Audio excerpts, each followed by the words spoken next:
Roots biotech आपल्या सर्वांचे स्वागत करत आहे. आपल्या पत्रकातून आपल्या मौल्यवान वेळ वेबिनारमध्ये आमच्यात सामील झाल्याबद्दल धन्यवाद. आजच्या वेबिनारच्या विषय जे आहे ते पशुमधील बंधत्व, प्रजनन संस्थेच्या कार्यातील अडथळे व उपचार आहे. आजचे जे वक्ता आहे ते प्रवणी भेट नितीन मार्कंडे सर आहेत. पशुवैद्यकीय क्षेत्रात त्यांनी भरघोस काम केले आहे. या विषयावर त्यांचे राष्ट्रीय व आंतरराष्ट्रीय असतात अनेक रिसर्च पेपर.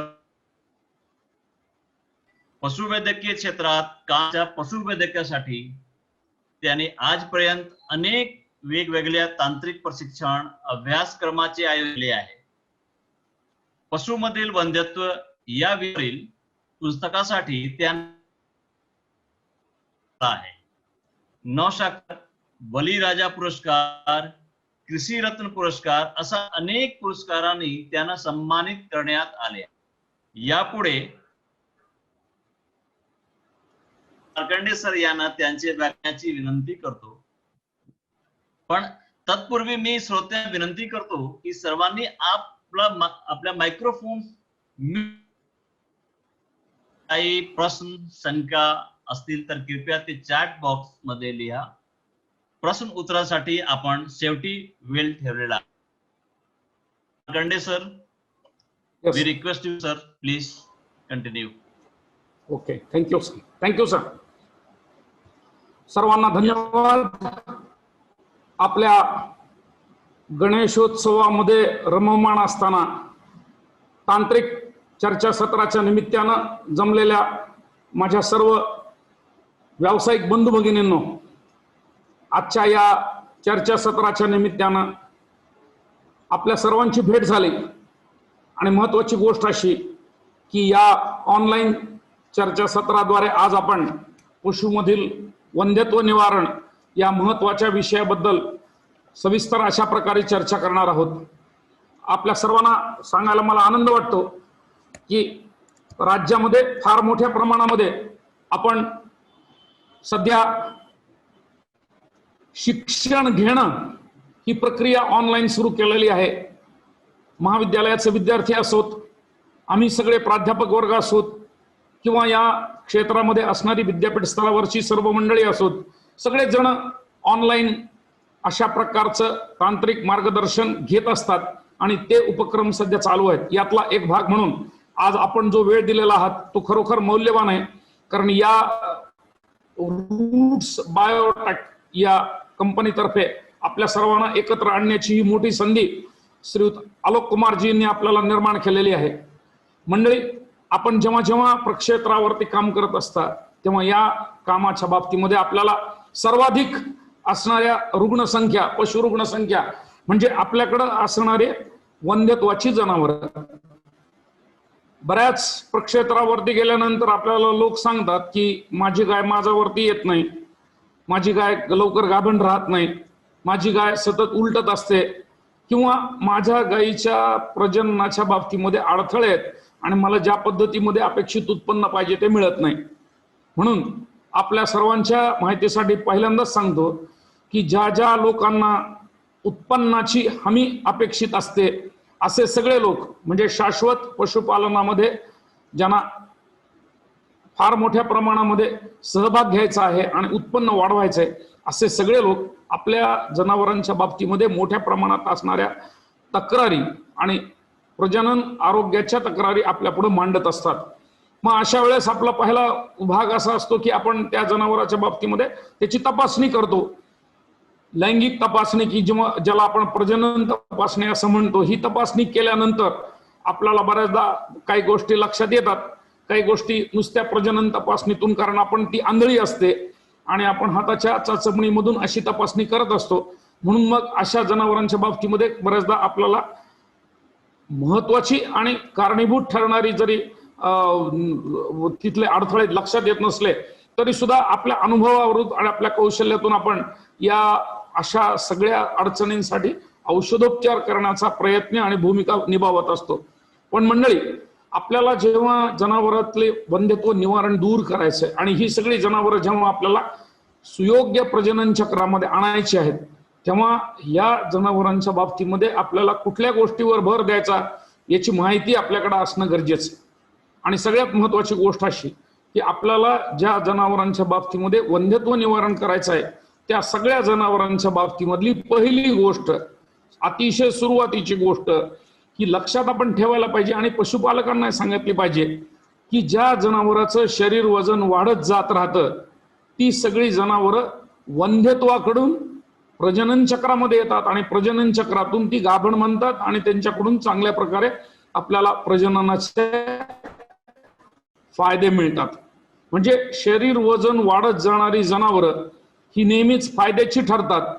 तर जी जनावरं शरीर वजन कमी करत जातात, म्हणजे असलेलं शरीर वजन ज्यांच्यामध्ये घट दिसून येत राहते, अशा सगळ्या जनावरांच्या बाबतीमध्ये प्रजनन चक्र चालू असलेलं थांबतं, गर्भधारणा चालू असलेली थांबू शकते आणि मग आपल्याला त्याकडून उत्पन्न मिळत नाही. म्हणून आपल्याला ज्या ज्या जनावरांच्या बाबतीमध्ये पशु प्रजननाच्या बाबतीमधला उपचार करायचा आहे त्या जनावरांच्या बाबतीमध्ये आपण एक गोष्ट लक्षात घेतली पाहिजे की आपण पहिला भाग हा जनावरांचं शरीर वजन सतत वाढत चाललेलं आहे का नाही याच्या नोंदी तपासण्याचा आहे. आपल्या राज्यामध्ये आणि जिथे जिथे दूध व्यवसाय करणारी मंडळी आहे त्यांच्याकडे शरीर वजनाची कुठलीही नोंद नसते.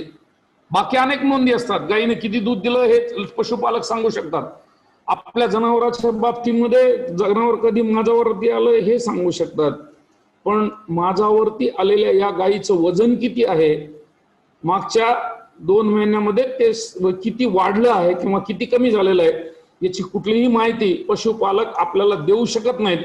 आणि म्हणून ते स्वतः तर अडचणीत येतातच, पण आपले उपचार जे आहेत जे योग्य प्रकारे केलेले असले तरी सुद्धा त्याला आपल्याला यश मिळत नाही. आणि म्हणून आपल्या सर्वांना विनंती आहे की शरीर वजन नोंद करण्याची पद्धत पशु प्रजननामध्ये सुरू होणं गरजेचं आहे. म्हणजे तुम्ही जे काही प्रयत्न करत असाल, जे रोग निदान करत असाल किंवा जे काही उपचार देत असाल त्याला चांगल्या प्रकारचं यश आपल्याला मिळू शकेल. म्हणून शरीर वजनाच्या नोंदी, आणि ह्या शरीर वजनाच्या नोंदी करण्यासाठी कुठल्याही प्रकारची यंत्रणा लागत नाही. टेलरकडे असलेला जो टेप आहे त्या टेपच्या माध्यमातून छातीचा घेर त्याचा वर्ग गुणिले शरीराची लांबी, म्हणजे पुढच्या पायाचं जे काही तिरकं झालेलं हाड आहे समोरच्या पायाचं तिथून कटिभागाच्या हाडापर्यंतची लांबी इंचामध्ये, या 2 गोष्टींचा जर गुणाकार केला, छातीचा वर्ग छातीचा घेर त्याचा वर्ग गुणिले जनावराची लांबी आणि त्याच्या छेदस्थानी जर आपण 600 अशा प्रकारची संख्या ठेवली तर आपल्याला जनावराचं किलोमध्ये सर्वसामान्यपणे वजन येत राहतं. म्हणजे आपण जर एखाद्या जनावराचं वजन 365 किलो असं जर आपल्या गुणाकारातून काढलं तर फार तर ते वजन 360 किंवा 370 एवढ्या प्रमाणे कमी जास्त असू शकतं, पण आपल्याला हे शरीर वजन एक अंदाजा देतं की हे वाढत चाललेलं आहे का कमी होत चाललेलं आहे. अशा प्रकारच्या वजनाच्या नोंदी ह्या वासरांमध्ये, वाढीच्या कालवडींमध्ये आणि गायींमध्ये होणं अतिशय गरजेचं आहे. ही एक गोष्ट आपण सुरुवातीलाच लक्षात घेतली पाहिजे. जनावरांच्या बाबतीमध्ये वंध्यत्वाची जी गोष्ट आपण बोलणार आहोत त्याच्यासाठी आधी सुलभ प्रजनन म्हणजे काय ते माहीत असलं पाहिजे. जनावरांच्या बाबतीमध्ये सुलभ प्रजनन काय हे माहीत असेल तर आपल्याला विकृती म्हणून वंध्यत्वाचा विचार करता येत राहील. आणि सुलभ प्रजनन जनावरांच्या बाबतीमध्ये पहिली गोष्ट सर्वोच्च शरीर वजनाचं वासरू जन्मणे ही पहिली गोष्ट आहे. आपल्याकडच्या ज्या गायींच्या कालवडी आहेत त्या सर्वसामान्यपणे 35 ते 40 किलो शरीर वजनाच्या जन्मताना असल्या पाहिजेत. हा सुलभ प्रजननाचा पहिला भाग. एवढं कुठं वजन असतंय का असं आपल्याला बरेचदा वाटतं, पण अजिबात नाही. 35 किलो ते 40 किलो अशी दष्टपुष्ट सुदृढ कालवड जर जन्मली तर तिच्याकडून आपल्याला आयुष्यात चांगलं प्रजनन मिळू शकतं. पहिला भाग.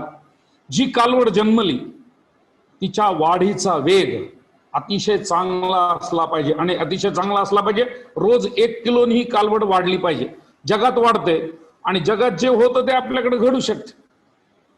अशा प्रकारची कालवड जर दररोज 1 किलोनी वाढत गेली तर पुढच्या 240 दिवसात 270 दिवसामध्ये ती माझ्यावरती येत राहणार आहे. आणि अशा दृष्टीनं म्हणजे 9 महिन्यात ती माझ्यावरती यावी या दृष्टीनंच आपले प्रयत्न असले पाहिजेत.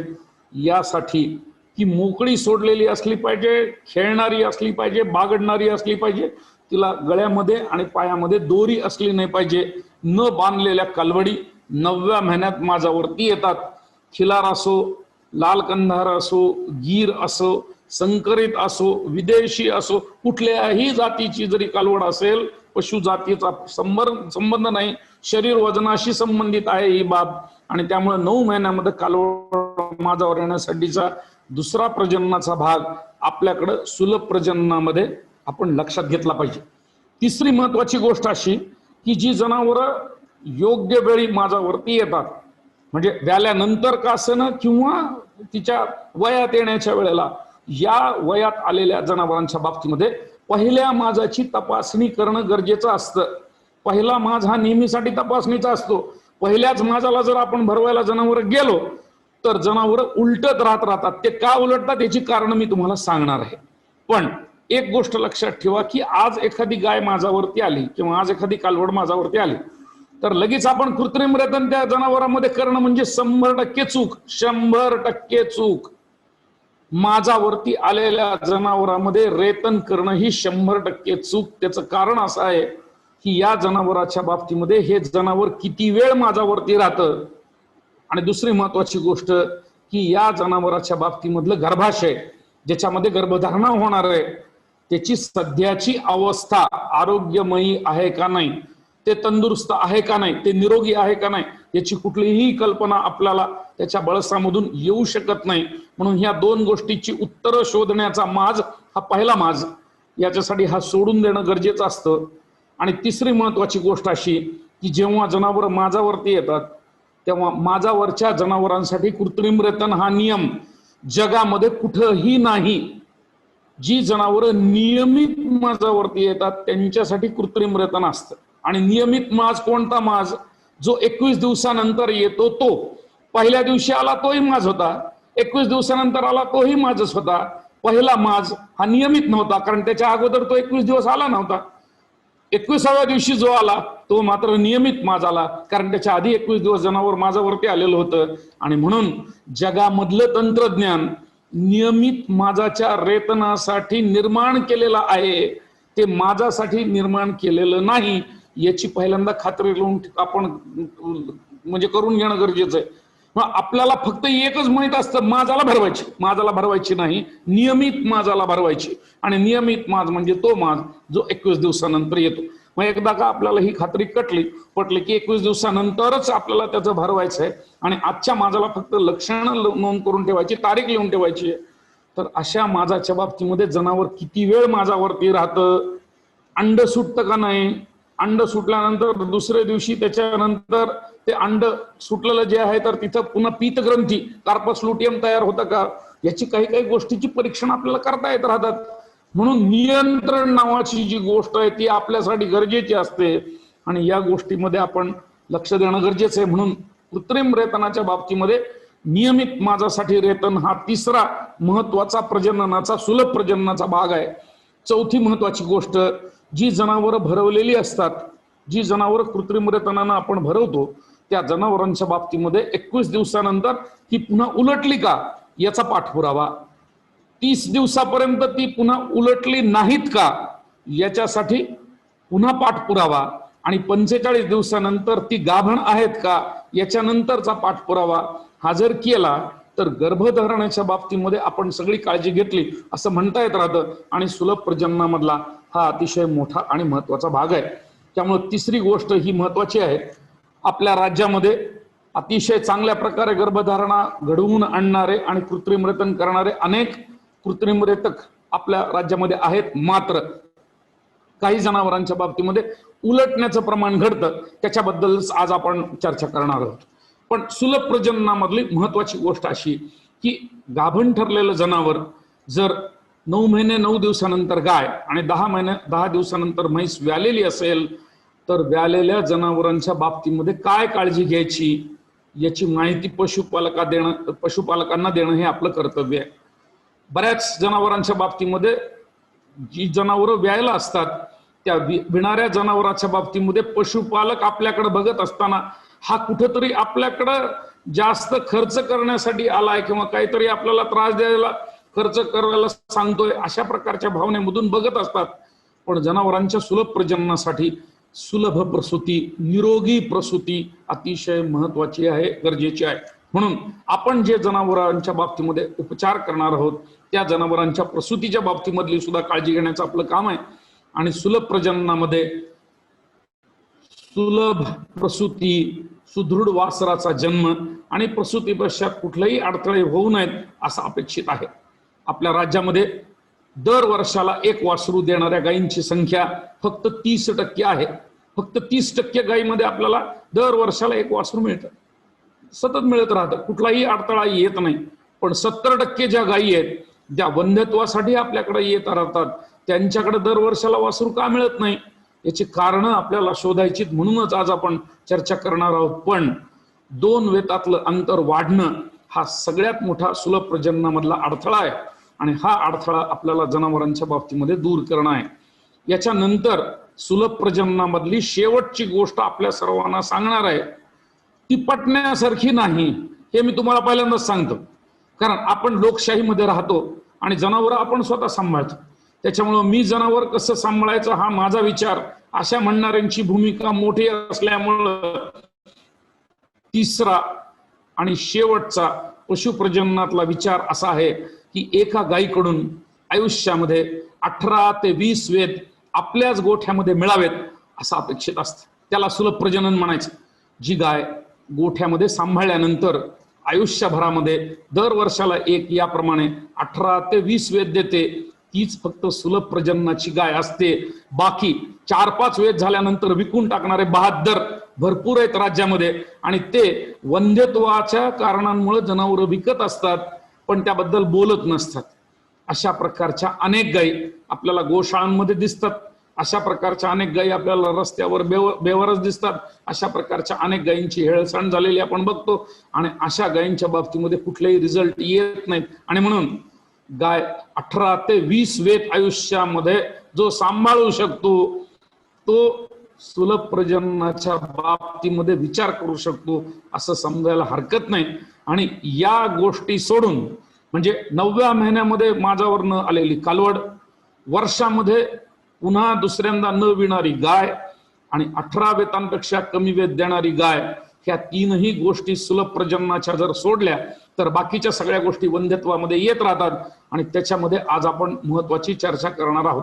पहिल्या 15 मिनिटात मी तुम्हाला सुलभ प्रजनन म्हणजे काय एवढं सांगितलं, जे अपेक्षित आहे ते सांगितलं. आता हे अपेक्षित आपल्याला का मिळत नाही ते सांगणार आहे. पहिल्या गोष्टीमध्ये आपण सांगितलं की जन्मताचं वजन चांगलं असणं गरजेचं आहे. शेवटच्या 2 महिन्यामध्ये भरपूर आहार देणं जनावरांना गरजेचं आहे.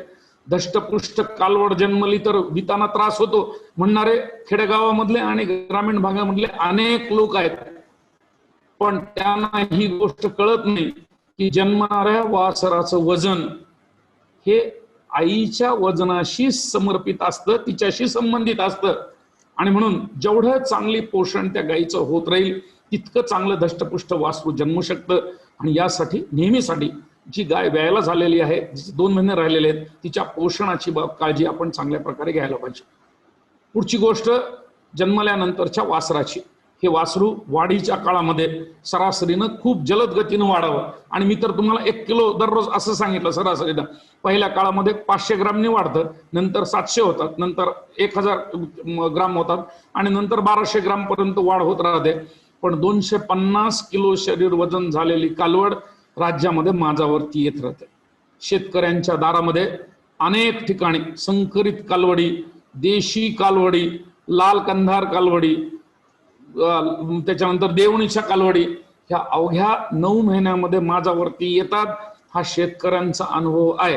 आणि तशा प्रकारच्या जनावर माझ्यावरती येण्यासाठी कालवडचं संगोपन अतिशय चांगल्या प्रकारे होणं गरजेचं आहे, ही बाब आपण लक्षात घ्यावी. प्रथिनांची पूर्तता झालेल्या कालवडींमध्ये शरीर वजनाचं प्रमाण चांगलं असतं आणि दर 10 दिवसाला जे शेतकरी आपल्या कालवडीचं वजन करतात त्यांना त्यांच्या कालवडीची 9 महिने झाले की माझ्यावरती आणता येत राहतात. 9 महिन्याच्या ऐवजी 10 महिने जरी झाले तरी असा फारसा कुठलाही वंध्यत्वाचा प्रकार त्यात दिसत नाही. एखादा महिना शरीर क्रियेच्या बाबतीमध्ये लांबू शकतो, पण 9-10 महिन्यामध्ये जी कालवड माझ्यावरती येते त्या बाबतीमध्ये आपण पूर्ण समाधानी असलं पाहिजे आणि त्या दृष्टीनं पशुपालकांनी प्रयत्न केले पाहिजे. कालवड जेव्हा पहिल्यांदा माझ्यावरती येते तेव्हा पहिला माज ही सुरुवात असते आणि सुरुवातीचा पहिला माज हा गायीप्रमाणे आपल्याला जे बोललो त्याप्रमाणे हा अडथळ्याचा माज असतो, विकृत असायची शक्यता असते आणि तो कधीही नियमित नसतो. म्हणून कालवडी आणि वगारी सुद्धा म्हणजे म्हशींच्या रेड्या आणि पारड्या पहिल्यांदा जेव्हा माझ्यावरती येतील, कालवडी 250 किलो शरीर वजनाला माझ्यावरती येतात, तर पारड्या ज्या आहेत त्या 275 किलो शरीर वजनाला माझ्यावरती येतात. या जेव्हा पहिल्यांदा माझ्यावरती येतील तेव्हा त्यांचा तारीख लिहून ठेवून टाकायची. पहिली तारीख लिहून ठेवायची, दुसरी तारीख लिहून ठेवायची, तिसऱ्या वेळेस भरवायच्या. तिसऱ्यांदा का भरवायच्या, दुसऱ्यांदा का नाही भरवायच्या, किंवा काहींच्या बाबतीमध्ये तिसऱ्यांदा नाही चौथ्यांदा का भरवायच्या, याचं एकच कारण, ज्या 2 माझ्यामधलं अंतर 21 दिवसाचं आलं तेव्हा पहिल्यांदा कृत्रिम रेतन करायचं. पहिला ते दुसऱ्या माझ्यामध्ये 35 दिवसाचं अंतर असू शकतं, दुसऱ्या तिसऱ्यामध्ये ते कमी होऊन 27 दिवसावरती येतं आणि तिसऱ्या चौथ्यामध्ये मग ते 21 दिवसाचं येत राहतं. म्हणजे गाडीचं चाक सुरू करताना आणि त्याची गती घेताना बराचसा त्याला कालावधी लागतो.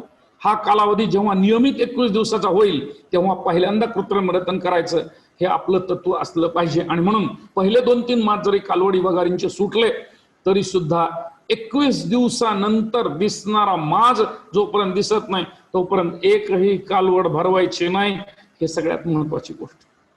अशाच प्रकारे गायींच्या बाबतीमध्ये प्रसूतीनंतरचा पहिला माज जो 60व्या दिवशी अपेक्षित असतो किंवा म्हशींमध्ये प्रसूतीनंतर 90व्या दिवशी माज अपेक्षित असतो, तो पहिला सोडायचा आणि दुसऱ्या वेळेसच्या माजाला मात्र 21 दिवसानंतर तो बहुतेक वेळेस येतो. गाई म्हशींमध्ये, मोठ्या जनावरात ते दुसऱ्यांदा 21 दिवसांनी येतो, पण कालवडीमध्ये आणि वगारीमध्ये येत नाही. म्हणून 2 ते 3 कालवडीमध्ये आणि गाई म्हशींमध्ये 1 माज सोडून दुसऱ्या माजाला कृत्रिम रेतन करायचं.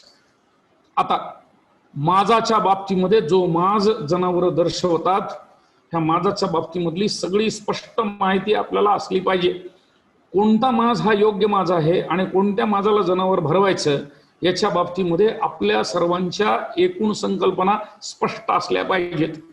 पहिली गोष्ट, जनावर माझावरती आलंय म्हणणारा पशुपालक जेव्हा आपल्या समोर येतो तेव्हा त्याला 2 गोष्टी सांगता आल्या पाहिजेत. पहिली गोष्ट, माझी गाय किती वेळ माझ्यावरती राहते हे जर त्याला सांगता येत असेल तरच त्या जनावराच्या बाबतीमध्ये भरवायसाठी आपल्याला जाण्याला अपेक्षित नाही.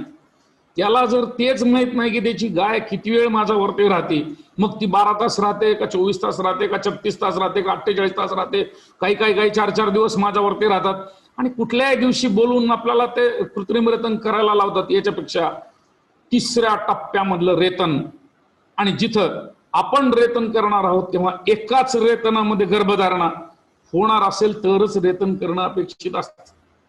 कुठल्याही जनावरांच्या बाबतीमध्ये आपल्याकडून होणारी कृती ही 100% यशस्वी असण्यासाठी कृत्रिम रेतन हे माजाच्या तिसऱ्या टप्प्यात झालं पाहिजे.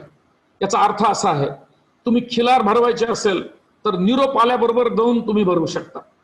तेच जर तुम्हाला लाल कंधार देवणी गीर भरवायची असेल तर सकाळी माझ्यावर आली तर संध्याकाळी, कारण 24 तासाचा माज असतो आणि म्हणून सकाळच्या ऐवजी दुपारच्या टप्प्यामध्ये गाय भरवणं गरजेचं असतं. संकरित गाय, आपल्याकडच्या संकरित गायी ज्या आहेत त्या साधारणतः 1.5 दिवस माझ्यावरती राहतात. शेतकऱ्यांचा आणि पशुपालकांचा 1.5 दिवस म्हणजे आज सकाळपासून उद्या संध्याकाळपर्यंतचा माज. अशा वेळेस गाय दुसऱ्या दिवशी सकाळी भरवली पाहिजे. जर विदेशी गाय असेल, याच्यात 75% आहे किंवा त्याहीपेक्षा जास्त आहे, तर ती आजही सकाळी माझ्याला असते, उद्याही सकाळी माझ्याला असते, परवाही सकाळी माझ्यावर असते. अशी गाय आज सकाळी माझ्यावर आली तर उद्या संध्याकाळी भरवणं गरजेचं आहे. म्हणजे माज संपायच्या अगोदर 12 तासापूर्वी गाय भरवली गेली पाहिजे. याच्याकडे आपलं लक्ष असलं पाहिजे. आणि असं जर केलं तर एकाच रेतनामध्ये, कृत्रिम रेतनामध्ये गर्भधारणा करणारे डॉक्टर म्हणून आपली ओळख होत राहते.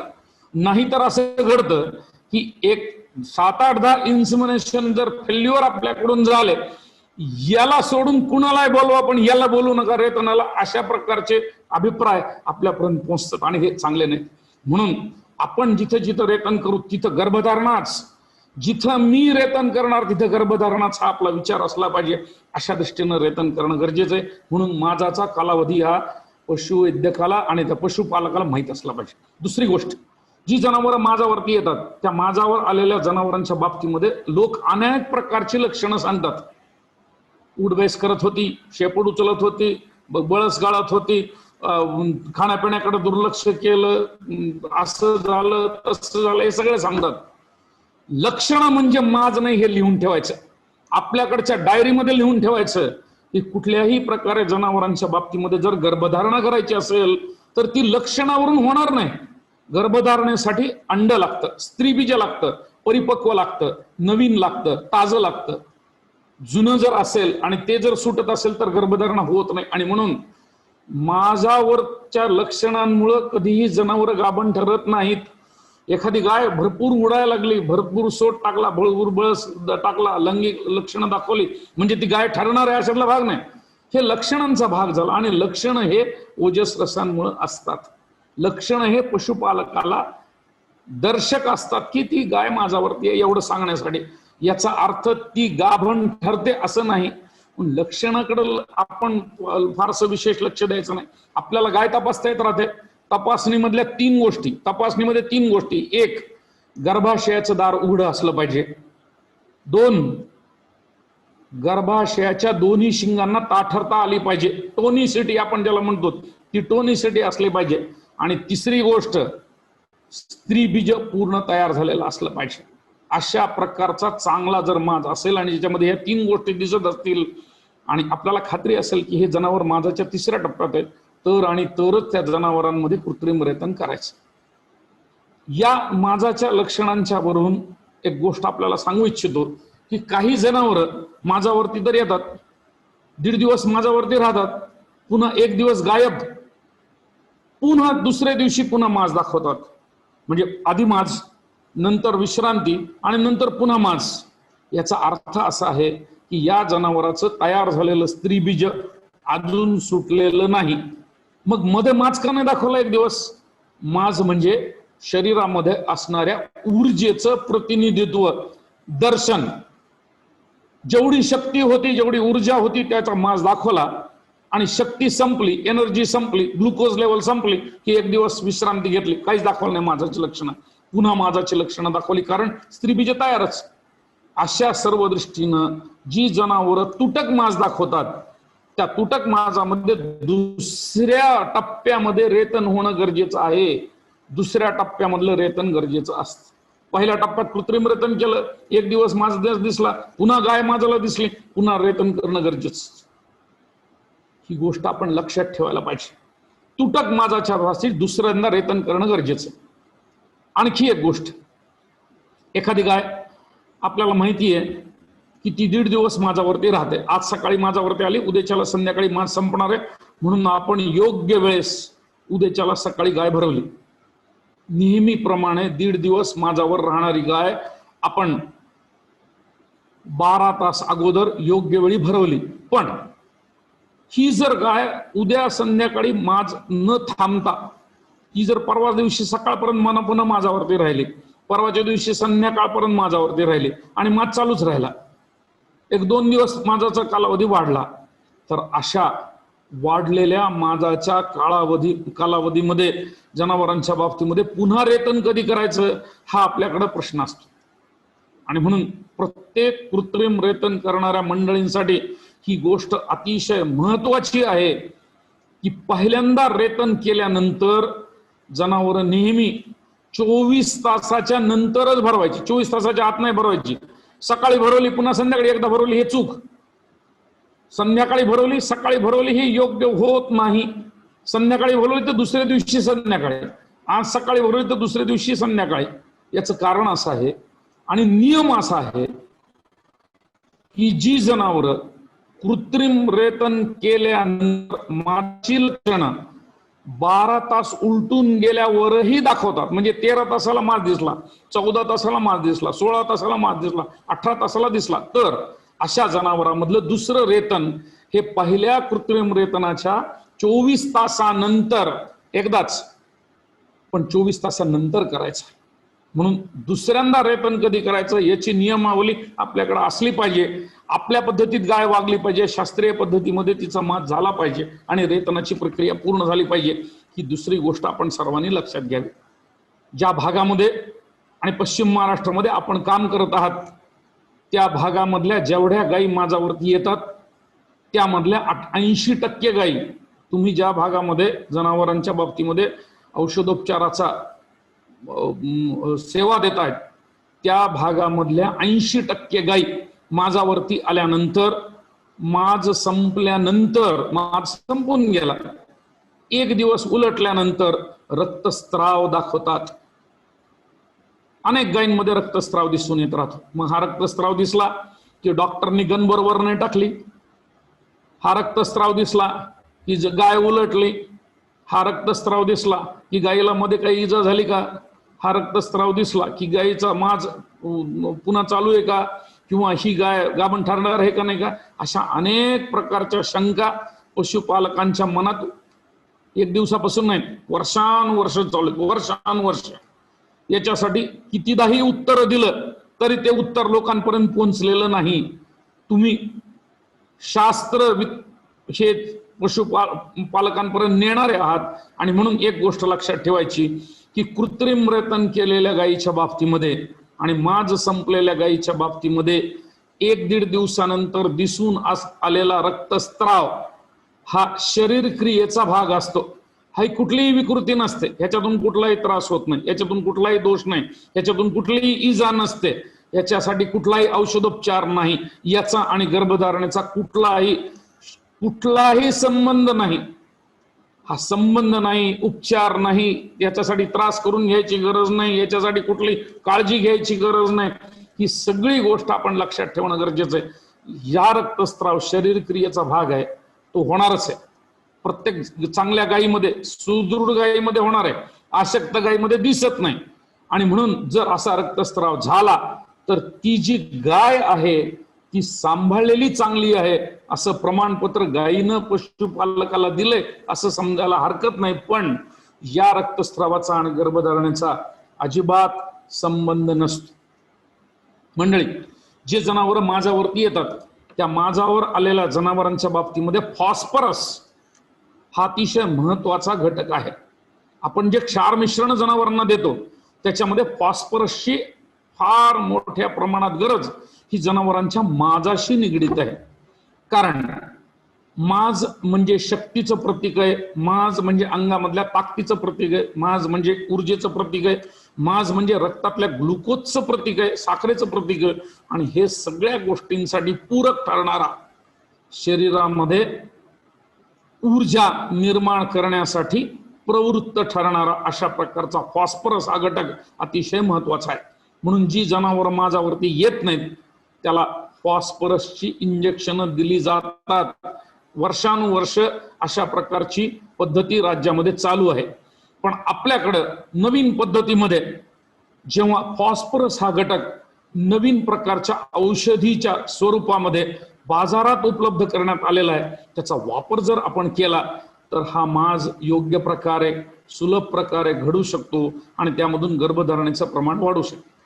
आपल्याला ह्या फॉस्फरसच्या बाबतीमधलं एक सूत्र आपल्याकडे लिहून ठेवायला हरकत नाही.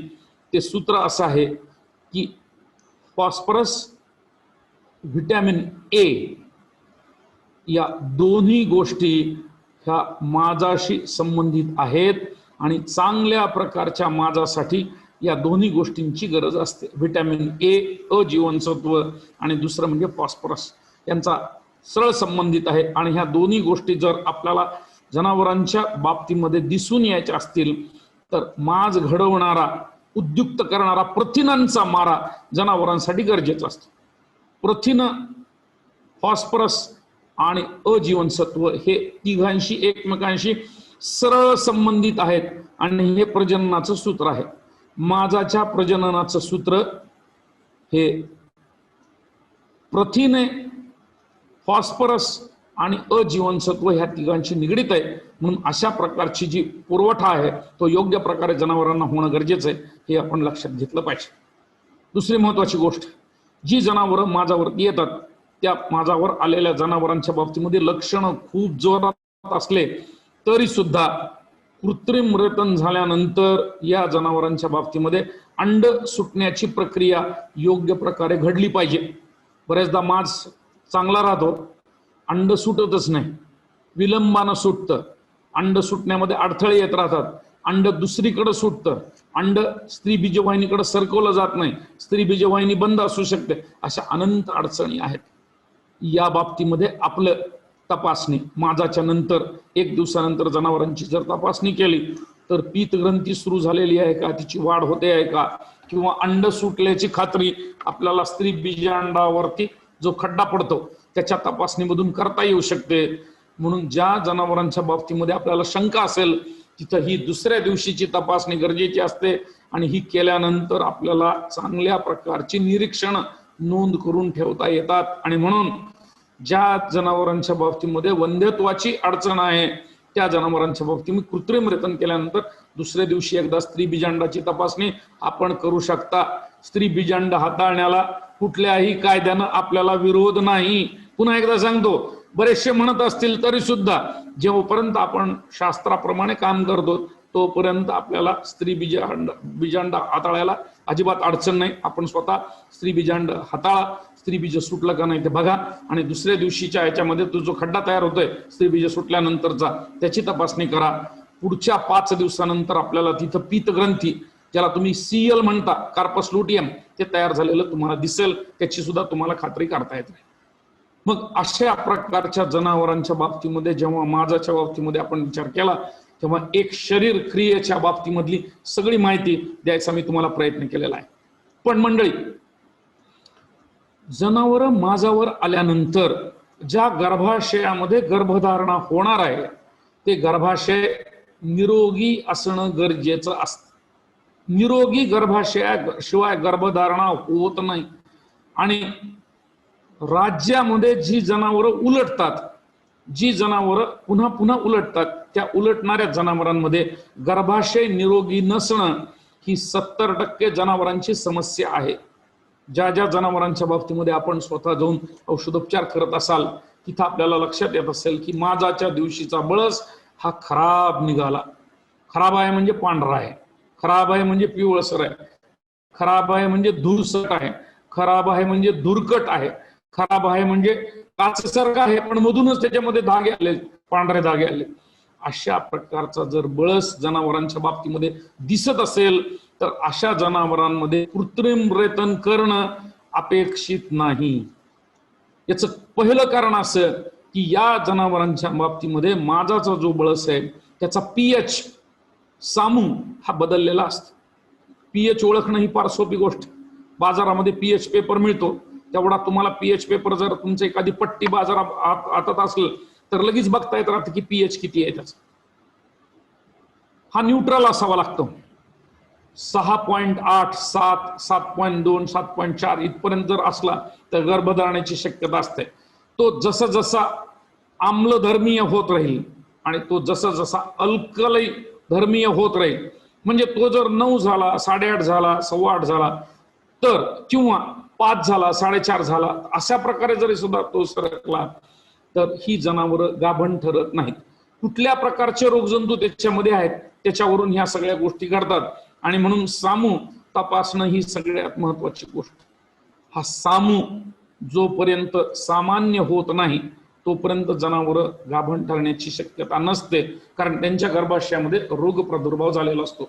ज्या जनावरांच्या बाबतीमध्ये गर्भाशयामध्ये रोग प्रादुर्भाव होतो तो प्रादुर्भाव फक्त माजाच्या दिवशी लक्षात येत राहतो. आपण बघत असाल की इतर वेळेस तपासणी केल्यानंतर काय सगळं सामान्य असतं, गर्भाशयामधून आपण हात टाकल्यानंतर कुठलाही बळस येत नाही, काय नाही. पण माजाच्या दिवशीचा बळस मात्र हात टाकल्याबरोबर हा खराब यायला सुरुवात दिसतो, पांढरट दिसतो, धुरकट दिसतो. या सगळ्या जनावरांच्या बाबतीमध्ये, उलटणाऱ्या जनावरांच्या बाबतीमध्ये आपल्याला प्रक्षेत्रावरती अतिशय सोपी असलेली व्हाईट साईट टेस्ट करता येत राहते. व्हाईट साईट टेस्ट इंग्रजीमध्ये नाव असलं तरी काम मात्र सोपं आहे. अतिशय सोपी टेस्ट.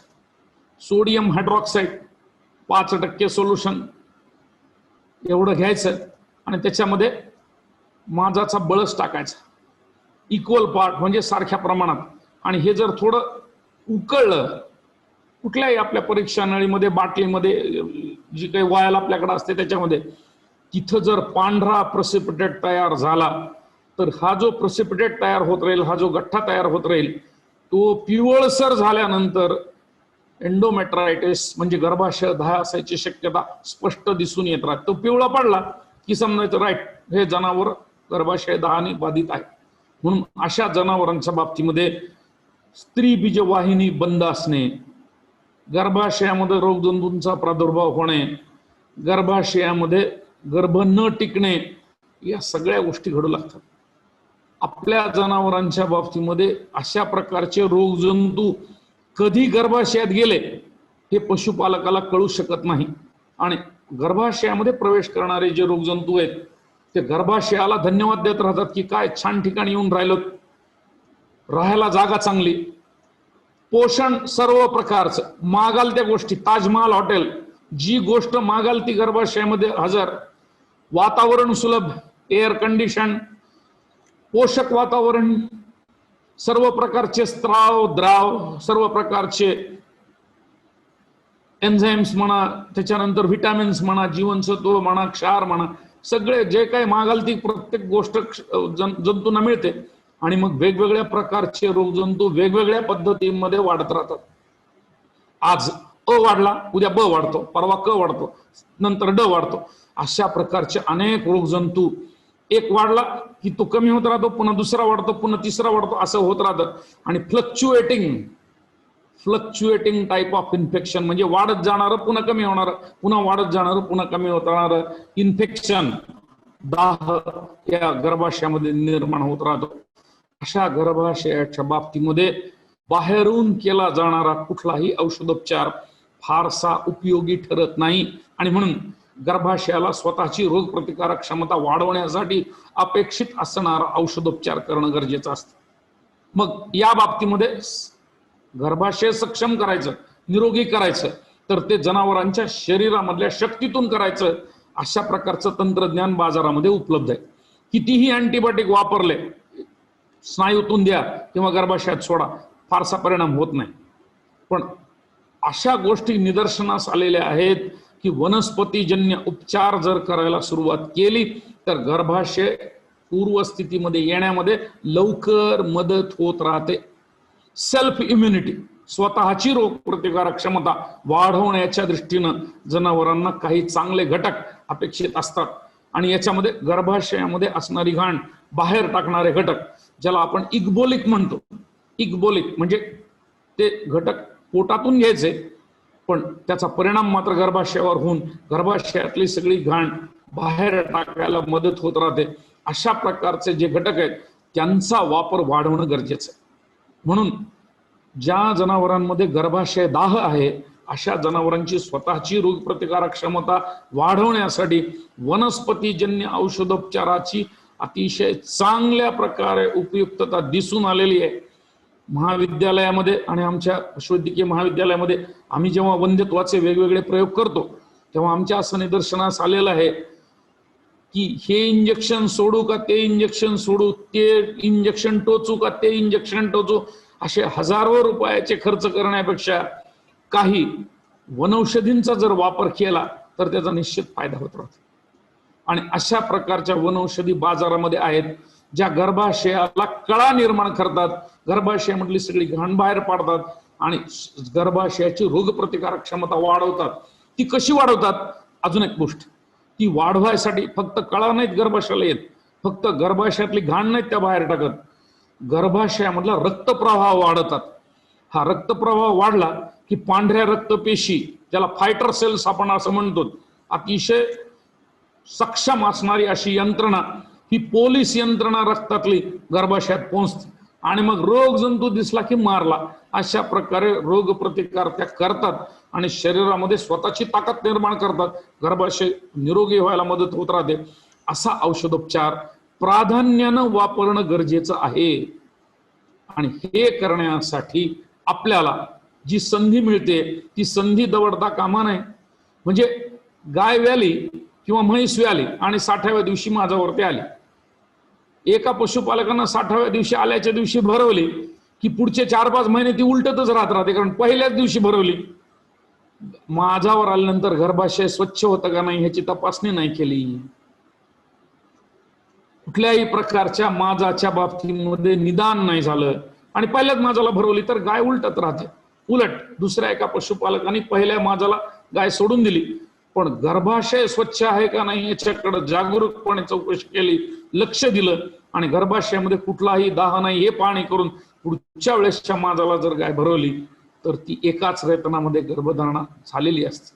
आणि म्हणून ज्या गायी पुन्हा पुन्हा उलटतात अशा उलटणाऱ्या गायींच्या बाबतीमध्ये आपली जबाबदारी अशी आहे, फार भरवून गाय ठरत नाही, शरीरामध्ये स्वतःची रोगप्रतिकारक क्षमता निर्माण झाली पाहिजे आणि अशी बाजारात असणारी औषधी, वनौषधी, वनस्पतीजन्य औषधी यांचा चांगला परिणाम होत राहतो. स्वस्तात आहेत, जे स्वस्तात आहेत ते करायला काही हरकत नाही. पशुपालकांचा फायदा, आपण दिलेल्या उपचारांची योग्य प्रकारे निवड आणि त्याच्या प्रकारच्या निवडीमुळं शेतकऱ्याला लाभलेलं यश, या गोष्टी जर आपल्याला मिळवायच्या असेल तर आपल्याला वनस्पतीजन्य औषधोपचारांकडे पाहावं लागेल. अतिशय चांगले रिझल्ट आहेत. ल्युगॉलसायडिन आपण वापरता हरकत नाही, 3% ल्युगॉलसायडिनला चांगले रिझल्ट येतात. वर्षानुवर्ष 100 वर्षापासूनचं औषध आहे. अशाच प्रकारची वनौषधी ज्या ज्या प्रकारे गर्भाशयामधली स्वच्छता करण्यासाठी पूरक ठरते त्या सर्व प्रकारच्या औषधींच्या शिफारसी आपण पशुपालकांना केल्या पाहिजेत, म्हणजे मग उलटणाऱ्या जनावरांचा प्रश्न आपल्याला मिटवता येत राहील. जी जनावरं माझ्यावरती येतात आणि ज्यांचं अंड लवकर सुटत नाही त्या अशा अंड न सुटणाऱ्या जनावरांच्या बाबतीमध्ये एक गोष्ट लक्षात घ्यायला पाहिजे की शरीरामध्ये जेवढे ओजस रस आहेत त्याच्यामधला एकच ओजस रस सर्व प्रकारचं वंध्यत्व निर्माण करतो. ओजस रस एक, वंध्यत्वाचे मात्र अनेक प्रकार, आणि हा ओजस रस अंड सुटणारा ओजस रस आहे. स्त्रीबीज सुटण्यासाठीचा ओजस रस, ज्याला इंग्रजीमध्ये ल्युटिनायझिंग हार्मोन म्हणतात, हा शरीरामध्ये भरपूर आहे पण तो सुटलाच जात नाही, स्त्रवणच होत नाही. भारतीय जनावरांमध्ये आणि आपल्या भारतामधल्या जनावरांच्या वंध्यत्वामध्ये एवढी एकच अडचण आहे, एकच अडचण. जनावर माझ्यावरती नाही आलं की हा ओजस रस कमी आहे समजायला हरकत नाही. जनावर उलटायला लागलं की हा ओजस रस कमी आहे असं समजायला हरकत नाही. जनावराच्या बाबतीमध्ये स्त्री बीजांडावरती गाठी झाल्यात तेव्हा पुन्हा हा ओजस रस कमी प्रमाणामध्ये येतो. अशा प्रकारच्या कमी स्त्रवणामध्ये जनावरांमधलं सगळं वंध्यत्व हे अवलंबून आहे. आणि म्हणून LH किंवा ल्युटिनायझिंग हार्मोन याच्यासाठी याच औषधीचा वापर करण्यापेक्षा शरीरामध्ये असणारा याचा साठा मोडून काढून आणि हा साठा उघडा करण्यासाठीची औषधी वापरणं गरजेचं. म्हणजे शरीराच्या मेंदूमध्ये जी ओजसरस निर्माण होतात ते सुटण्यापुरताचा औषधोपचार गरजेचा आहे, ही गोष्ट लक्षात घेणं गरजेचं आहे. मधुमेह झालेल्या माणसाला साखरेचं प्रमाण जास्त असतं म्हणून साखर खाऊ नका म्हणतात, रक्तातून आपल्याला कळतं. तसं या जनावरांच्या बाबतीमध्ये वंध्यत्वासाठी स्त्री बीज सुटणारा ओजसरस कमी प्रमाणात दिसतो म्हणून तोच टोचायचा ही पद्धत नाही. पद्धत अशी आहे की अशा औषधींचा वापर करायचा की ज्या औषधी शरीरामध्ये निर्माण होणारा स्त्रीबीज सुटणारा ओजसरस हा जिथं निर्माण केला जातो त्याची ग्रंथी सुटली जाईल, तिचं दार उघडलं जाईल आणि तो मोठ्या प्रमाणात उपलब्ध राहील. मग अशा प्रकारच्या वनस्पतीजन्य औषधींचा वापर जर मोठ्या प्रमाणात सुरू झाला तर निश्चितच आपल्याला याही बाबतीमध्ये फायदा होऊ शकतो. म्हणून मंडळी, प्रत्येक वेळी मी हार्मोन वापरतो, प्रत्येक वेळी मी अँटीबायोटिक वापरतो अशा गोष्टी करण्यापेक्षा जेव्हा रोग निदानामध्ये आपली क्षमता वाढत जाईल तेव्हा त्या बाबतीमध्ये निर्णय गरजेचे. आपण तपासत असणाऱ्या काही जनावरांमध्ये काही गाठी तयार झालेल्या असतात ज्याला तुम्ही सिस्ट म्हणता, फॉलिक्युलर सिस्ट. एकच असतं, मोठ्याच्या मोठं स्त्रीबीज तयार झालेलं असतं, पाणी भरलेलं असतं त्याच्यामध्ये आणि फोड आल्यासारखं असतं.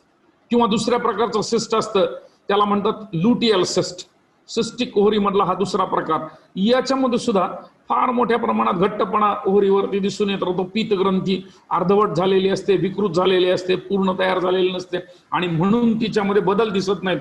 या सगळ्या जनावरांच्या बाबतीमध्ये असणारी सिस्टिक कंडिशन सुद्धा स्त्रीबीज ओजस रस न सुटल्यामुळं, कमी प्रमाणात स्थळल्यामुळं हे वंध्यत्व निर्माण होत राहतं. म्हणून आपल्या जनावरांच्या बाबतीमध्ये आपल्याला काही बाबी, जसं की शरीरामध्ये आयोडीनचा वापर मोठ्या प्रमाणात जर केला तर ही अशा प्रकारची जी समस्या आहे सृष्टीपोरीची ती कमी करता येत राहील. ओजसरस वापरण्यापेक्षा वनस्पतीजन्य वापर जर केला तर त्याच्यातून आपल्याला मार्ग मिळत राहील आणि चांगल्या प्रकारचे रिझल्ट आपल्याला मिळतात. जी जनावर गाभण ठरतात की गाभण ठरले, त्याच्यामध्ये आपण कृत्रिम रतन केलं, स्त्रीबीज वेळेवरती सुटलं आणि जनावर गाभण ठरलं, गर्भ 10 दिवसाचा तयार झाला, 12 दिवसाचा तयार झाला, हा गर्भाशयाला चिकटण्याचा कालावधी हा 14 दिवसापासून 18 दिवसापर्यंत असतो. गर्भाशय मध्ये गर्भ जो चिकटतो तो 12 ते 14 दिवसापर्यंत आणि 14 ते 18 दिवस हा कालावधी क्रुशियल म्हणजे अत्यंत महत्वाचा समजला जातो. त्या 14व्या दिवशीच्या गर्भाशयामध्ये गर्भ चिकटण्याच्या प्रक्रियेच्या वेळेस जीवनसत्वांची कमतरता, साखरेची कमतरता, तिथं असणारं जे काही तापमान आहे गर्भाशयात त्याचा कुठलाही प्रकारचा विपरीत परिणाम आणि जे ओजसरस आहेत त्यांचं असंतुलित प्रमाण असता कामा नये अशी अपेक्षा असते. ही सगळी गोष्ट स्त्री बीजवाहिनीतून जेव्हा गर्भाशयात येतो तेव्हा अपेक्षित असते. निरोगी गर्भाशयामध्ये 14व्या दिवशी गर्भधारणा जी होणार आहे, गर्भ चिकटला जाणार आहे, या प्रक्रियेच्या दरम्यान जास्तीत जास्त गर्भपूरक, गर्भधारणापूरक वातावरण निर्माण करण्याची संधी आपल्याला वनस्पतीजन्य औषधोपचारातून निर्माण करता येत राहते. आणि अशा प्रकारच्या संधी बरेचदा आपल्याला निर्माण कराव्या लागतात. कारण काही जनावर आपण पाहिलं असेल 21 दिवसानंतर उलटणारी सगळी जनावर नसतात, काही 27 दिवसानंतर उलटतात, काही 32 दिवसानंतर उलटतात, काही 35 दिवसानंतर उलटतात. लक्षातच घ्यायचं की जे जनावर 21 दिवसापेक्षा अधिक कालावधीमध्ये उलटलं तिथं गर्भधारणा झाली होती, 14-15 दिवसाचा गर्भ होता, पण नंतर तो मृत्यू पावलाय, 18व्या दिवशी मृत्यू पावलाय, 20व्या दिवशी मृत्यू पावलाय, म्हणून पुढच्या 7-8 दिवसांनी जनावर माझ्यावरती आले. म्हणून गर्भधारणा जेव्हा टिकत नाही तेव्हा न टिकलेल्या गर्भधारणाच्या बाबतीमध्ये आपल्याला वनस्पतीजन्य औषधींचा वापर हा चांगल्या प्रकारे करून घेता येत राहतो आणि गर्भधारणा टिकवता येत राहते. पहिल्या 1.5 महिन्यामध्ये गर्भधारणा टिकवण्याचं आव्हान आपल्या सर्वांच्या समोर आहे. आणि पुन्हा एकदा सांगतो, जर आपल्याला गर्भधारणा सुरू झालेली आहे, 21-22 दिवसानंतर जनावर माझ्यावरती आलेलं नाही, अशी जर एखादी केस असेल तर त्या गर्भधारणा टिकवण्यासाठीचा उपचार आपल्याला करता येत राहतो आणि तो उपचार आपल्याला योग्य प्रकारच्या वनस्पतींची निवड करून करता येत राहतो. शेवटचा भाग आपल्याला सांगायचा की प्रसूतीचा. वंध्यत्व निर्माण होण्याची शक्यता प्रसूतीमुळे होत राहते. सुलभ प्रसूती नाही झाली की जनावरांच्या बाबतीमध्ये मोठे अडथळे येतात. ज्या जनावरांच्या बाबतीमध्ये सुलभ प्रसूती घडायची असेल त्यांना प्रसूतीच्या कळा लागतात आणि ह्या कळा निर्माण करण्याचं काम कॅल्शियम क्षार करत असतं. कॅल्शियम शिवाय प्रसूती शक्य नाही. स्नायूंच्या आकुंचनाशिवाय आणि गर्भाशयाच्या पूर्ण कळांशिवाय प्रसूती शक्य नाही आणि म्हणून कॅल्शियमची मात्रा ही प्रसूतीच्या वेळेस महत्वाची, फॉस्फरसची मात्रा ही माजाच्या काळासाठी महत्वाची. मंडळी, आपल्या जनावरांच्या बाबतीमध्ये एक गोष्ट पुन्हा लक्षात ठेवा की जी जनावर प्रसूत होतात, भितात, या जनावरांच्या बाबतीमधला सगळ्यात मोठा अडथळा कोणता, तर त्यांचा वार पडत नाही हा अडथळा. आणि हा वार पडण्यासाठी व्यायच्या अगोदर 15 दिवस, जनावर विण्याच्या अगोदर 15 दिवस त्यांना वार पडण्यासाठीचे औषधोपचार केला पाहिजे.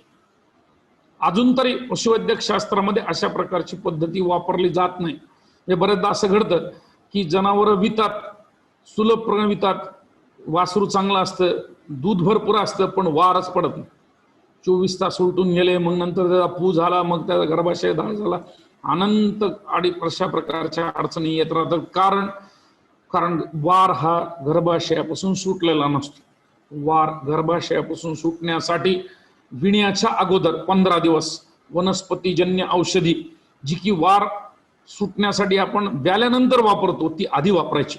15 दिवस जर अशी औषधी वापरली, एक बाटली 3 दिवस, रोज 150 ml वनस्पतीजन्य औषधोपचार जर वापरला तर प्रसूतीनंतरचा वार हा 10-12 तासामध्ये 100% पडतो. प्रतिबंधात्मक वनस्पतीजन्य उपचार प्रसूतीच्या अगोदर 15 दिवस करणं हे गरजेचं. दुसरी महत्वाची गोष्ट अशी की जर समजा आपल्याला असं वाटलं की ज्या जनावरांच्या बाबतीमध्ये प्रसूती व्यवस्थित झालेली आहे, तर अशा प्रसूती झालेल्या जनावरांच्या बाबतीमध्ये आपल्याला एक गोष्ट नक्की करता येत राहील की व्याल्यानंतरच्या 8 दिवसामध्ये आपल्याला मोठ्या प्रमाणामध्ये या जनावरांच्या बाबतीमध्ये पुन्हा एकदा गर्भाशय स्वच्छतेसाठीचे प्रयत्न करता येत राहतात. हे सगळे प्रयत्न करण्यासाठी जी बाटली आपण व्यायच्या अगोदर वापरली, ती बाटली व्याल्यानंतर पुढचे 6 दिवस ते 9 दिवस जर आपण जनावरांच्या बाबतीमध्ये वापरली तर नक्कीच आपल्याला फायदा होत राहतो. आणि म्हणून आपण नेहमीसाठी प्रसूतीनंतर जनावरांची काळजी योग्य प्रकारे घेणं गरजेचं आहे. ज्या जनावरांच्या बाबतीमध्ये आपल्याला वंध्यत्वाच्या बाबतीमध्ये अडचणी आल्या त्या बाबतीमधलं शास्त्र लक्षात घेणं सगळ्यात गरजेचं. आणि हे शास्त्र केवळ स्वच्छतेशी निगडीत असलेलं शास्त्र आहे. कोरडा गोठा आणि मोजा नोटा ही सगळ्यात महत्वाची गोष्ट आहे.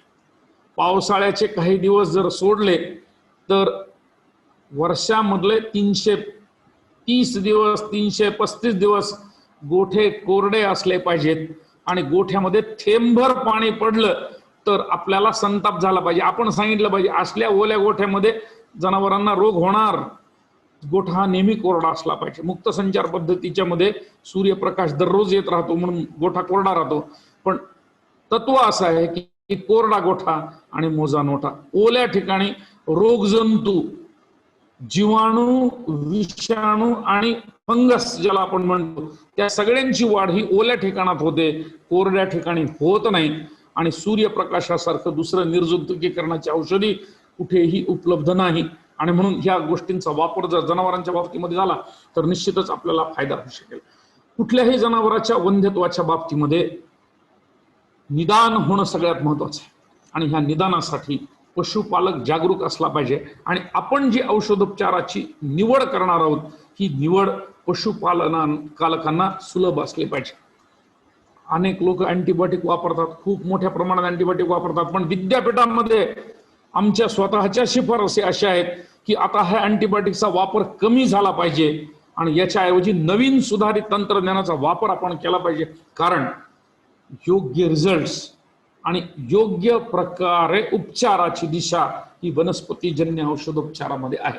उलटणाऱ्या जनावरांच्या बाबतीमध्ये मी आपल्याला सांगू इच्छितो की आता ऑक्सिजन थेरपीचा एक नवीन पद्धती आलेली आहे.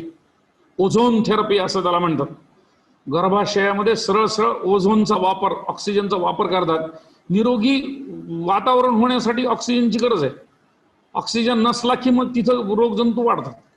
म्हणून जर प्राणवायू गर्भाशयामध्ये सोडला तर अँटीबायोटिक सोडायची गरज नाही. अशा प्रकारचं संशोधन शिरवळच्या पशुवैद्यक महाविद्यालयामध्ये परवाच झालेलं आहे. एक पूर्ण थेसिस त्याच्यातून आलेला आहे. याच औषधाचा वापर इतरही सगळ्या श्वसनाचे आजार असतील त्याच्यासाठी आपल्याला प्राणवायूचा वापर करता येत राहील. बाकीचे कुठे इन्फेक्शन असतील ते कमी करायसाठी प्राणवायूचा वापर करता येतो. म्हणून निसर्गोपचाराच्या पद्धतीमध्ये जर आपण आलोत तर पशुमधले वंध्यत्व निवारण आपल्याला सहज साध्या प्रकारे कमी करता येत राहील. आणि अजून एक गोष्ट तुम्हाला सांगूनच ठेवतो की जी जनावरं उलट आहे, 4 वेळेस उलटलेलं जनावर असेल, सोपी गोष्ट, त्याचं रक्त काढून घ्या. त्याचं जे काही सिरम तयार होत राहील तर तो प्लाझ्मा गर्भाशयामध्ये टाकून द्या. कुठलाही औषधोपचाराचा खर्च नाही. ब्लड काढून घ्या, रक्त काढून घ्या आणि त्याच्यामधून सिरम आणि प्लाझ्मा 2 वेगळ्या पद्धती आहेत सेपरेशनच्या. त्या पद्धतींचा वापर करा. गर्भाशयामध्ये 30 ml 40 ml तुम्ही सोडा. नैसर्गिकपणे रोगप्रतिकारक क्षमता वाढवण्याचं काम, अँटीबायोटिक न वापरता गर्भाशय स्वच्छ करण्याचं काम, अशा प्रकारचा अप्रोच, अशा प्रकारची पद्धती ज्याला इम्युनो मॉड्युलेशन म्हणतात. इम्युनो मॉड्युलेशन रोगप्रतिकारक क्षमता नियंत्रितपणे वाढवण्याचं तंत्र हे अशा सोप्या पद्धतीमध्ये आहे. तेव्हा अशा पद्धतींचा वापर जर पशुवैद्यकीय क्षेत्रामध्ये आपण केला तर निश्चितच फायदा होत राहील. मला असं वाटतं की वनस्पतीजन्य औषधोपचाराच्या बाबतीमध्ये बाजारामध्ये उपलब्ध असणाऱ्या सर्वच कंपन्या ह्या जनावरांच्या बाबतीमध्ये कमीत कमी खर्चामध्ये उपयुक्त अशा प्रकारचा उपचार करण्यासाठी निर्माण केलेले आहेत. त्यामध्ये असणारे घटक त्यामध्ये असणारे जे काही वनस्पती आहेत त्या अतिशय उपयुक्त ठरलेल्या आहेत. आपण कोरोनाच्या काळामध्ये बघितलं, काढा प्यायला सांगतायत 21व्या शतकात, आपल्याला ते चालेल, आणि मग जनावरांच्या बाबतीमध्ये वनस्पतीजन्य औषधोपचार नको असा अप्रोच आपल्याला सोडून द्यावा लागेल. म्हणून अशा प्रकारच्या सर्व प्रकारच्या ज्या ज्या कंपन्या वनस्पतीजन्य औषधोपचार करतात त्यांच्यावर जास्त भर द्या. याच नाही, सर्वच प्रकार, पशुवंध्यत्वातच नाही, सगळ्याच प्रकारच्या औषधोपचारामध्ये त्याच्यात भर द्या. रिझल्ट चांगले येतील, चांगल्या प्रकारची उपचार पद्धती आपल्याला सापडेल आणि चांगल्या प्रकारचे रिझल्ट पशुपालकांना उपलब्ध होऊ शकतील.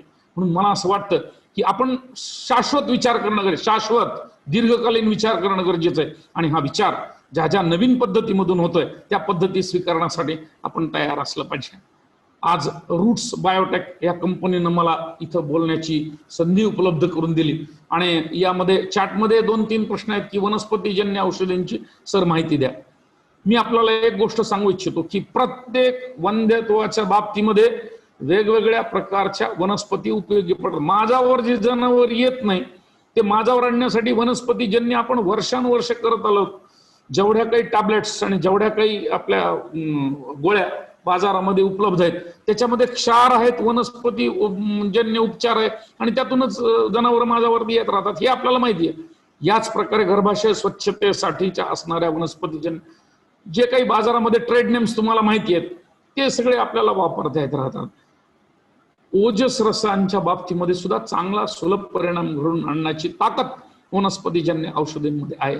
आणि गर्भधारणा टिकवण्यासाठी मोठ्या कंपन्यांनी सुद्धा, मोठ्या ज्यांचं नाव मी घेणार नाही पण मोठ्या कंपन्यांनी सुद्धा गर्भधारणा टिकून ठेवण्यासाठी जेव्हा वनस्पतींचा वापर केला आहे तशा प्रकारच्या वनस्पतींची सगळी यादी आपल्याकडे असली पाहिजे. ही सगळी यादी जर आपण वापरली तर तुम्हाला पशुवंध्यत्वाच्या बाबतीमध्ये खर्चिक ओजस रसांची गरज पडणार नाही आणि चांगल्या प्रकारचे रिझल्ट तुम्हाला पशुप्रजननाच्या नियंत्रणासाठी येऊ शकतील याची मी आपल्याला सर्वांना खात्री देतो. पुन्हा एकदा आलोक कुमारजींना धन्यवाद देतो की त्यांनी एक चांगली संधी मला निर्माण करून दिली की मातृभाषेमध्ये आणि जे लोक फील्डवरती काम करतात त्यांची संपर्क साधायची. बाकी डॉक्टर लोकांशी आम्ही नेहमी संपर्क करतो पण त्याहीपेक्षा पशुवैद्यकीय सेवेमध्ये जे ग्राम पातळीवरती आणि जे तळागाळातल्या लोकांना सेवा देतात त्या सर्व सेवादातांना चर्चा करण्याची संबंधी आपल्यापर्यंत आली, त्याच्यामुळं फार चांगली गोष्ट झाली. डॉक्टर संदेश निकम आहेत, माझावर येणाऱ्या गोळ्या वापराव्यात का? हरकत नाही, जनावरांना माझावर आणण्यासाठी आपल्याला वनस्पतीजन्य औषधोपचार करता येतो, गोळ्या देता येतात असं आहे. पहिला सुरुवातीला मी हे सांगितलं की जनावर माझावर यायचं असेल तर शरीर वजनामध्ये वाढ हा कळीचा मुद्दा आहे, हा पहिला मुद्दा आहे. शरीर वजन वाढत चाललेलं असलं उपचाराची गरज नाही, जनावर आपोआप माझ्यावरती येत राहील. आणि तुमच्या सर्वांच्या माहितीसाठी मुद्दाम सांगतो, कोल्हापूरमध्ये एका शेतकऱ्यानं इन्फर्टिलिटी हॉस्टेल, पुन्हा सांगतो इन्फर्टिलिटी हॉस्टेल, वंध्यत्वाचं वसतिगृह निर्माण केलं होतं. तो माणूस काय करायचा, बाजारामधून सगळी वाण जनावर, उलटणारी जनावर, सिस्टिक ओव्हरीची जनावर, माझ्यावर येणारी जनावर गोळा करायचा. 7-8 हजारामध्ये जनावर खरेदी करायचा आणि त्याला एक तत्व माहित होतं, ह्या जनावरांचं शरीर वजन वाढलं की निम्मे जनावर यातले गाभण ठरणार, कुठल्याही औषधोपचाराची गरज नाही. अशा प्रकारे गाभण जनावर करून तेच जनावर 40,000 50,000ला तो विकत होता. जे तत्व आपल्यापर्यंत आहे आणि ज्या पद्धतीचा वापर आपण करू शकतो तर अशा सोप्या गोष्टी जर आपण पशुपालकांना सांगितल्या तर त्याचा फायदा होत राहील. हेमंत कुमावत आपल्या बरोबर आहेत आणि त्यांनी असं विचारलंय, सर जीपीजी प्रोग्राम करावा की नाही? पुन्हा तेच, सर्व प्रकारचे प्रोग्राम आपल्यापर्यंत आहेत. जीपीजी प्रोग्रामला रिझल्ट येतात, 100% येतात, पण कुठे येतात? ज्या जनावराचं शरीर वजन वाढत चाललेलं आहे त्यांच्यामध्ये येतात. म्हणून शरीर वजनावरचं नियंत्रण ठेवून जर जीपीजी प्रोटोकॉल केला, पहिल्या दिवशी जीएनआरएच, 7व्या दिवशी प्रोस्टाग्लांडिन आणि 9व्या दिवशी पुन्हा एकदा जीएनआरएच जर दिलं तर निश्चित फायदा होत राहतो. जनावरांमध्ये गर्भधारणा प्रमाण वाढतं हे आपल्याला दिसून आलेलं आहे. प्रश्न फारच फास्ट निघालेले. त्याच्यानंतर प्रेग्नन्सी टिकण्यासाठीचा उपचार कोणता करावा असा प्रश्न विचारलेला आहे. फार चांगला प्रश्न. गर्भधारणा टिकून राहावी या दृष्टीनं, म्हणजे गर्भधारणा होते, कन्सेप्शन होते, पण पुढे टिकून द्या. आपल्याला गर्भधारणा टिकवायची असेल तर प्रोजेस्ट्रॉनची गरज असते, आणि प्रोजेस्ट्रॉनची गरज ही नेहमी 7व्या दिवसानंतर सुरू होते शरीरात. म्हणून 7 दिवसानंतर जर प्रोजेस्ट्रॉन, माझाच्या दिवशी कधीही प्रोजेस्ट्रॉन वापरायचं नाही. 7 दिवसानंतर जर आपण प्रोजेस्ट्रॉनचं इंजेक्शन दिलं किंवा 3 भाग करून जरी त्याचे दिले, 7व्या दिवशी, 11व्या दिवशी, 15व्या दिवशी, तर गर्भधारणा टिकण्यासाठी प्रोजेस्ट्रॉनची मदत आपल्याला घेता येत राहील.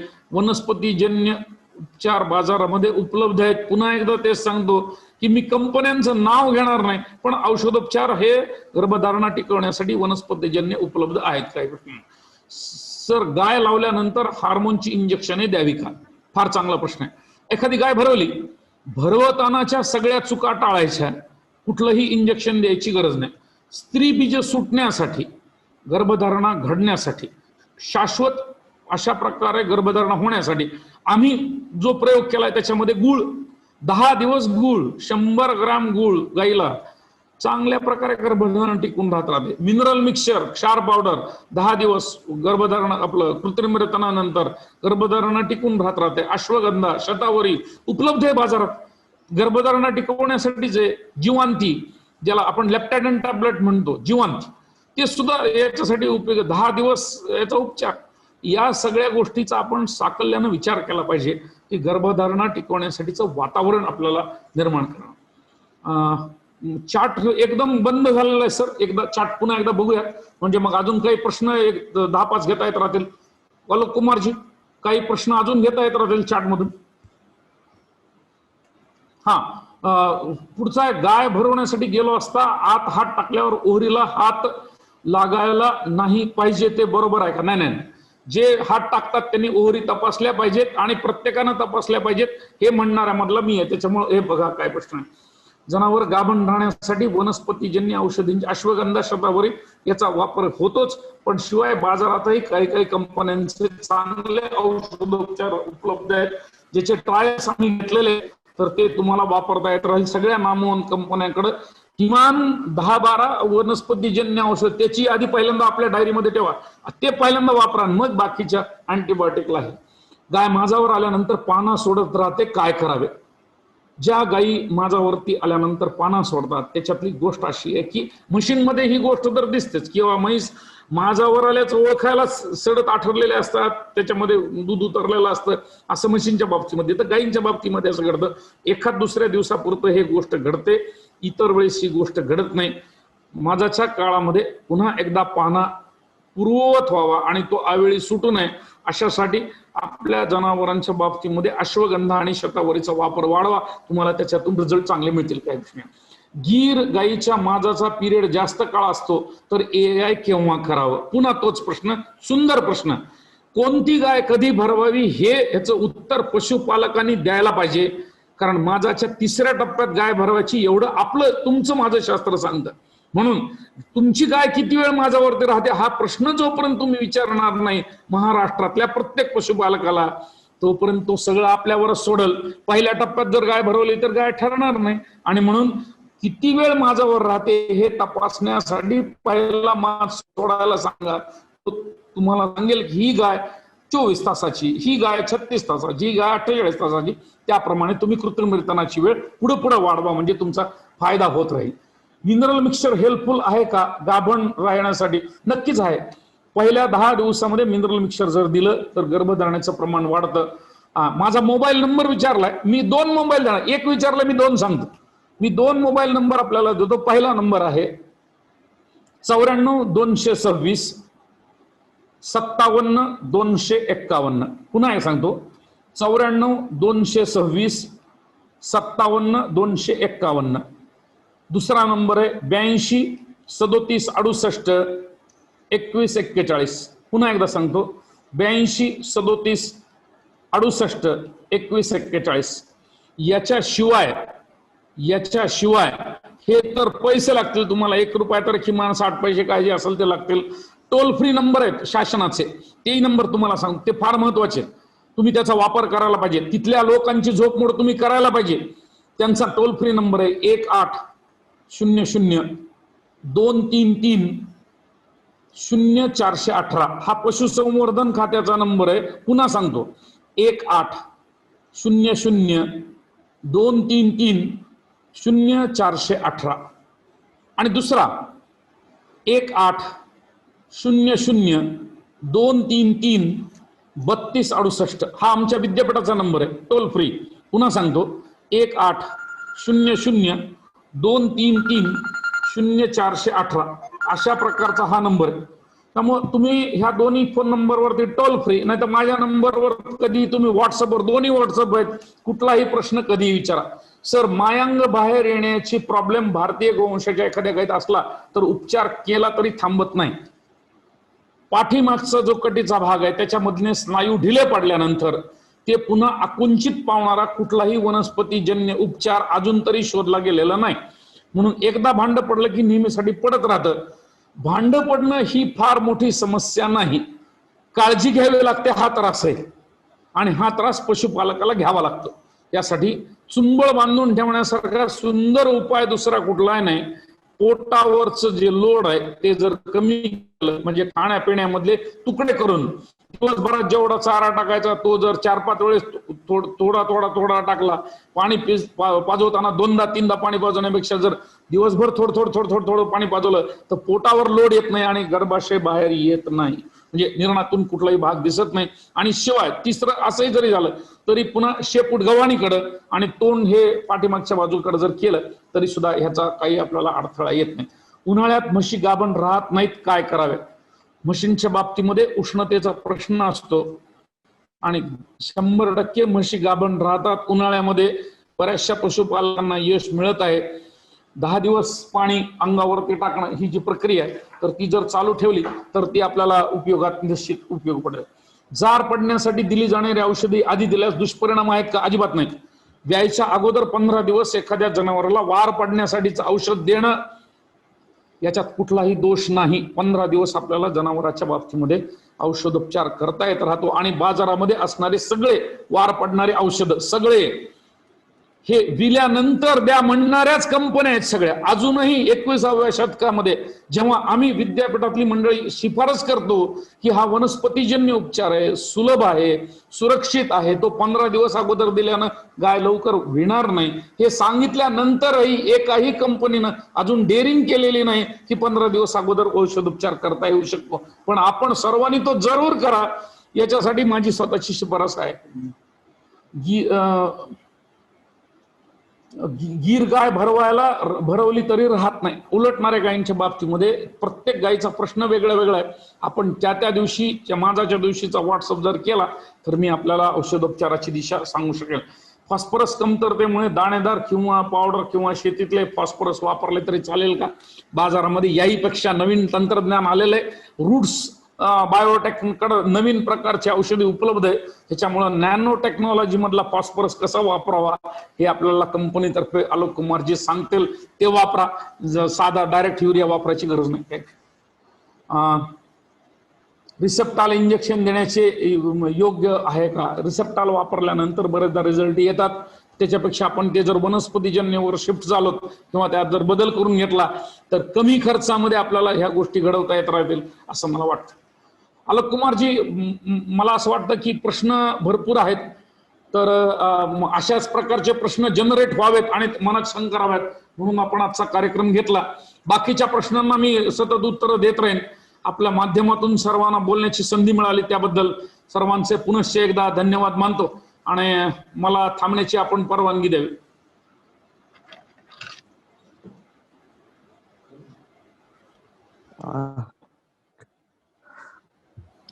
सर्वप्रथम आपल्या व्यस्त वेळापत्रकातून वेळ काढून आपला आज पशूंमधील वंध्यत्व व प्रजनन संस्थेच्या काळाचे अडथळे व उपचार या विषयावर अमूल्य असे मार्गदर्शन करणाऱ्या डॉक्टर नितीन मार्कंडे सरांचे मी रूट्स बायोटेक प्रायव्हेट लिमिटेड तर्फे तसेच आपणा सर्वांतर्फे आभार मानतो. सोबतच आपण सर्वांनी आजच्या वेबिनारसाठी आपला बहुमूल्य वेळ दिला त्याबद्दल आपणा सर्वांचे मनापासून आभार. डॉक्टर श्री मार्कंडे सरांनी ज्याप्रमाणे मार्गदर्शन केले त्याप्रमाणे जनावरांमधील प्रजनन संस्थेच्या काळातील अडथळे व्यवस्थित पार करण्याकरता तसेच जनावरांतील उपचारांच्या वेगवेगळ्या पद्धतीचे खास करून निसर्गोपचार जे सांगितले त्याचा अधिकाधिक वापर करून पशूंमध्ये अधिक चांगल्या पद्धतीने प्रजोत्पादन मिळवण्यासाठी व आपला दुग्ध व्यवसाय अधिक फायदेशीर पद्धतीने करण्यासाठी आपण आजच्या मार्गदर्शनाचा वापर कराल आणि या पुढेही भविष्यामध्ये आपण अशाच पद्धतीनं दुग्ध व्यवसाय अधिक चांगल्या पद्धतीने व पशूंचे आरोग्य अधिक चांगल्या पद्धतीने राखण्यासाठी आपण असेच कार्यक्रम करून त्याला आपण असाच भरघोस प्रतिसाद द्याल अशी अपेक्षा परत एकदा डॉक्टर मार्कंडे सरांचं आणि आपणा सर्वांचं रूट्स बायोटेक तर्फे मनापासून आभार. सर्वांचे धन्यवाद. Thank you sir. थँक्यू.